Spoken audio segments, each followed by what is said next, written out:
اعوذ باللہ من الشیطان الرجیم، بسم اللہ الرحمن الرحیم۔ السلام علیکم۔ Silver Oak schools and college میں خوش آمدید۔ آج کا میرا لیکچر اردو گرامر کے حوالے سے ہے۔ آج میں آپ کو مضمون نگاری کی صنف سے آگاہ کروں گی اور مضمون لکھنے کے بنیادی اصولوں کے بارے میں بتاؤں گی۔ اس کے علاوہ مضامین کی اقسام کے بارے میں بتاؤں گی۔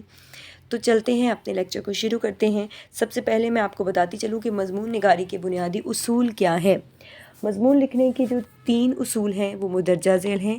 پہلا پیراگراف، دوسرا پیراگراف اور تیسرا پیراگراف، یہ 3 مضمون کے حصے ہوتے ہیں۔ پہلے پیراگراف کو تمہید یا تعارف کہا جاتا ہے۔ دوسرا پیراگراف جو ہوتا ہے وہ مواد پر مشتمل ہوتا ہے، اس میں اہم معلومات، اہم باتیں یا خیالات شامل ہوتے ہیں۔ جبکہ تیسرا آخری پیراگراف جو ہوتا ہے اس کو اختتامیہ یا اختتام بھی کہتے ہیں، اور اس میں کوئی خاص بات، کوئی قول یا رائے رکھی جاتی ہے۔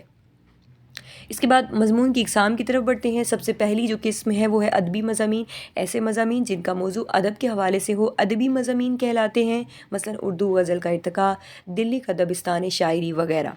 نمبر 2 پہ ہے اخلاقی مضامین۔ ایسے مضامین جن کا موضوع اخلاقیات کے حوالے سے ہو اخلاقی مضامین کہلاتے ہیں، مثلا سچائی، عدل و انصاف وغیرہ۔ نمبر 3 پہ ہے معاشرتی مضامین۔ ایسے مضامین جن میں معاشرے کے حوالے سے موضوعات شامل ہوں معاشرتی مضامین کہلاتے ہیں، مثلا منشیات کی روک تھام، کم ناپ تول، ایک بری عادت وغیرہ۔ اور نمبر 4 پہ ہے سوانحی مضامین۔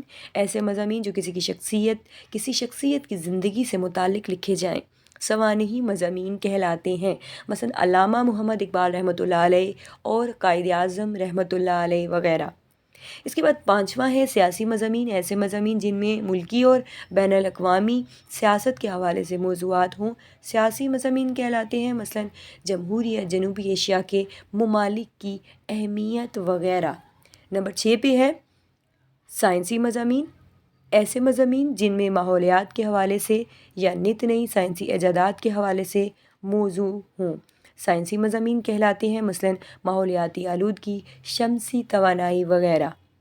نمبر 7 پہ ہے تاریخی مضامین۔ ایسے مضامین جن میں تاریخ کے حوالے سے موضوعات ہوں تاریخی مضامین کہلاتے ہیں، مثلا قیام پاکستان کا نظریہ، جنوبی ایشیا میں مسلمانوں کی آمد وغیرہ۔ اور آخری قسم ہے جغرافیائی مضامین۔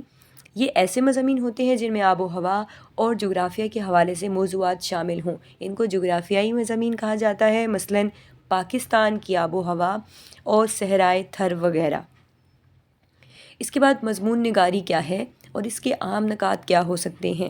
کسی بھی واقعے، چیز یا شخصیت کے بارے میں اپنے خیالات و احساسات تحریر کرنا مضمون نگاری کہلاتا ہے۔ آپ جس موضوع پر لکھ رہے ہوں اس کے بارے میں آپ کو معلومات ہوں، آپ کے خیالات واضح ہوں اور ان کی ترتیب درست ہو۔ پوری ویڈیو دیکھنے کا بہت زیادہ شکریہ۔ مجھے امید ہے کہ میرے تمام لیکچرز کی طرح آپ کو آج کے لیکچر کی بھی اچھے طریقے سے سمجھ آئی ہوگی۔ اپنا اور اپنے پیاروں کا خاص خیال رکھیے گا۔ اللہ حافظ۔